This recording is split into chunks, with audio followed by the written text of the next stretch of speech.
Konohamaru finally magiging 9th o ika-9 na Hokage ng Konoha? Paano at bakit nga ba ito mangyayari? Yan nga yung pag-uusapan natin sa video ito, kaya wag na nga nating patagalin. Pakipindot nga muna saglit ng like at atin nang simulan. Bago nga tayo pumunta dito sa pinaka-latest leaks ng Boruto 2 Blue Vortex Chapter 27, balikan nga muna natin yung pangyayari sa nakaraang chapter na Chapter 26 na kung saan ang ikawalong Hokage nga na si Shikamaru ay ipinatawag at napagalitan nga ng Konoha Councilors at Feudal Lord ng Land of Fire dahil na-expose na nga yung pakikipagkonsyaba at pakikipagsabwatan ng ikawalong Hokage na si Shikamaru dito sa mga itinuturing na traidor, kriminal at rogue ninja ng Konoha na si Boruto at yung kanyang mga kasama. Kaya yung posisyon nga ngayon ni Shikamaru bilang ikawalong Hokage ay nasa panganib. Siya nga ay tatanggalin na guys bilang ikawalong Hokage. Sadyang kailangan na lang ng mas malakas na ebidensya nitong Daimyo o Feudal Lord upang mapatunayan yung ginawa ni Shikamaru. Then once na ito nga ay makonfirm, siya nga ay tatanggalin bilang Hokage. At para magawa nga ito ay ginawa ngang i-interrogate ng Feudal Lord yung right hand man mismo ng Hokage. Ito nga ay si Konohamaru at dito na nga papasok in Chapter 27 spoilers at leaks na ating ang nakuha sa mga nagdaang araw. Yan nga yung ginawa natin ng video 2 days ago. So dito nga sa Chapter 27 leaks, sa interrogation room na kung saan nag-uusap nga itong Feudal Lord at itong si Konohamaru. Makikita nga nating matalino guys itong Feudal Lord, alam niya nga yung galawan at mukhang magaling nga talaga siya mag-imbestiga dahil buo nga yung loob niya dito na alam nga niyang may kasabwat nga si Boruto sa loob ng Konoha na dahilan nga rin kung bakit sa chapter 14 or 15 ng Boruto 2 Blue Vortex matapos ngang mahuli ng Konoha itong si Boruto ay nagawa niya pa rin makatakas dahil nga sa tulong ni Shikamaru at ni Mitsuki. At itong impormasyon nga na ito yung gustong malaman at makumpirma nitong Feudal Lord na magiging ebidensya nga laban sa Hokage. Kaya dito nga ay hindi nga talaga magagawang makapagsinungaling ni Konohamaru. At alam naman natin na hindi nga ito karakter ni Konohamaru na magtago ng katotohanan at maging sinungaling. At yung ganitong attitude nga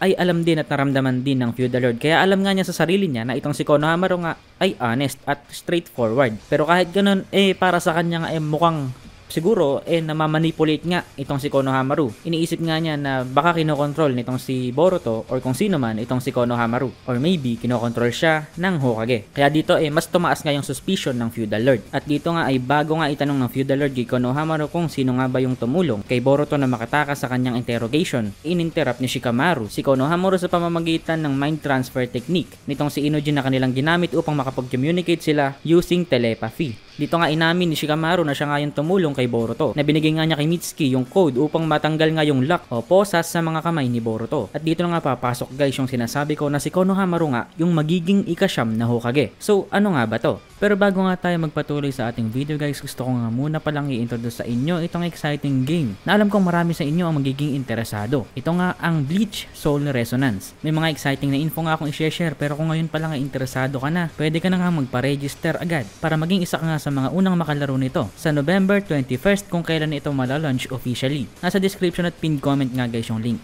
So ang nagustuhan ko nga dito sa game na to guys ay yung battle mechanics specifically. Itong counter attack system na tinatawag dito na kung saan once na mapari mo nga yung atake ng mga halo or kalaban ay mabibigyan ka nga ng chance na mag-counter attack at yung counter attack nga na to ay magdidil ng sobrang laking damage at mayroong astig na attack animation pa. Bukod nga dyan ay meron din ditong dodge skill na basically dodge at slow motion effects na kung saan pwede nga makarecover at makagawa ng bagong atake. Meron ding tinatawag na battlefield skills na isang ang global skill na pwede mong piliin at gamitin sa mga battle. Isang battlefield skill nga lang yung pwedeng gamitin sa bawat battle guys. At finally guys, yung pinakamalupit nga sa lahat ay yung ultimate skill. So itong ultimate skills nga guys, yung pinakamalakas na skill ng bawat karakter. For example, ito nga kay Ichigo at Chad na sobrang lupit nga ng animations at laki nga ng damage na binibigay sa kalaban. At meron din ditong change character mechanics na kung saan pwede kang magpalit ng karakter sa gitna ng battle. At ito nga ay pwede mong gawin anytime. Ito nga guys ay parte nga ng team and combat mechanics feature ng Bleach Soul Resonance. So pwede nga magkaroon ng synergy rin itong mga karakter na ide-deploy mo sa labanan. So tulad ng ginawa ko dito, si Orihime nga yung ginawa kong healer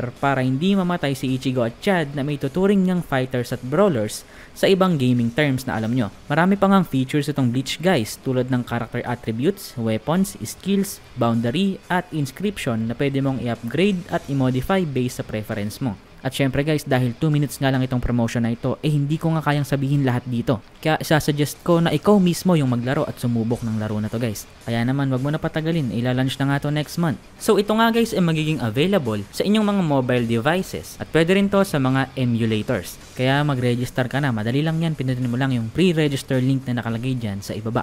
So, with all that said, balik na tayo. So, bakit ko nga ba nasabi na si Konohamaru ay magiging ika-9 na Hokage at papalitan na itong si Shikamaru? So, habang kinakausap nga ni Shikamaru itong si Konohamaru, nagtaka nga si Konohamaru kung bakit ba gagawin ng Hokage na si Shikamaru na makipagtulungan sa isang traidor at kriminal. Pero alam at na-realize din itong si Konohamaru na hindi nga talaga kalaban si Boruto base sa mga aksyon at ginawa nga ni Boruto na pagligtas at pagtulong sa kanila sa kanilang last mission. At dito nga nag-proceed si Shikamaru at sinabing meron nga daw silang request or meron nga daw siyang request. Isa nga daw itong pakiusap. Would you, Konohamaru, lend us your strength? Of course, yung desisyon nga daw ay nakay Konohamaru pa rin. Pero nakikiusap nga raw dito si Shikamaru na tulungan sila ni Konohamaru. At alam din ni Konohamaru sa kanyang sarili na ginagawa nga ito ng Hokage para sa tamang rason. Hindi nga niya ito ginagawa para lang sa kanyang sarili o pabagsakin ng Konoha. Kaya siguradong tutulungan nga sila dito ni Konohamaru. Ang kaso nga lang, kailangan nga munang malagpasan itong si Konohamaru yung interrogation na nagaganap sa kasalukuyan. Paano nga ba niya mapapabango yung kanyang pangalan? So syempre hindi lang naman guys nakipagkausap dito si Shikamaru dito kay Konohamaru para lang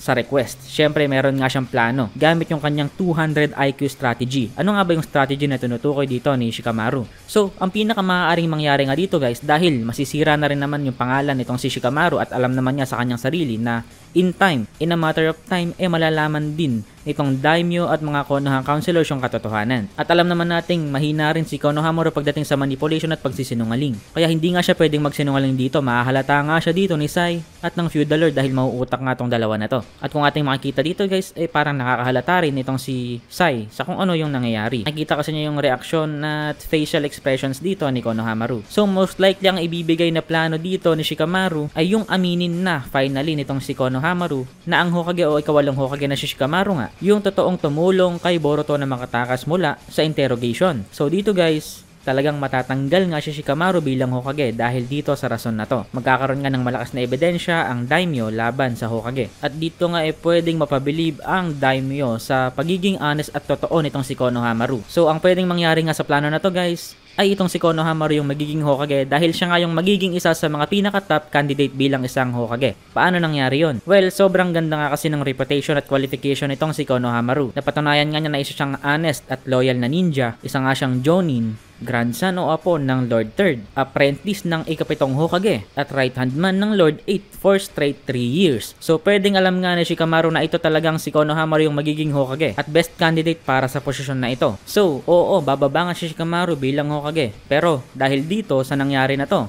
dahil dito sa plano na to na magwo-work at gagana ay hindi nga makokompromise yung kanilang mission na iligtas ang mundo. So kumbaga ginawa nga ni Shikamaru chess piece yung kanyang sarili na isinakripisyo nga niya in order to protect the king. So alam naman natin na ito talaga yung gustong protektahan ni Shikamaru mula noon pa. Ito yung isa sa mga depth ni Shikamaru bilang isang karakter na nagsimula kay Asuma papunta sa kanya. In order to protect the king, there must be sacrifices. Which for Shikamaru, yung king nga is the people, the children, and the citizens of Konoha. Wala siyang pakialam sa posisyon at titulo bilang Hokage. Ang mahalaga nga mailigtas ang nakararami. At para doon ay kailangan nga nila si Konohamaru. Ito rin guys ay nagbibigay ng significance sa Boruto 2 Blue Vortex dito sa karakter ni Konohamaru. Dahil we have always thought na itong si Konohamaru nga ay insignificant at hindi importante dito sa Boruto 2 Blue Vortex dahil hindi naman natin kailangan yung lakas ni Konohamaru. Mas malakas na si Boruto, mas malakas na si Kawaki, mas malakas na lahat ng main characters. Pero syempre kailangan din nila ng mga role players dito para magtagumpay na iligtas ang mundo. At isa nga dito si Konohamaru. Isa rin nga itong genius writing sa part ng Boruto writers dahil naisipan pa nilang magkaroon ng ganitong klaseng plot twist if ever na mangyari to guys dahil hindi naman ako yung author, di ko naman alam kung ito talaga yung mangyayari pero ito nga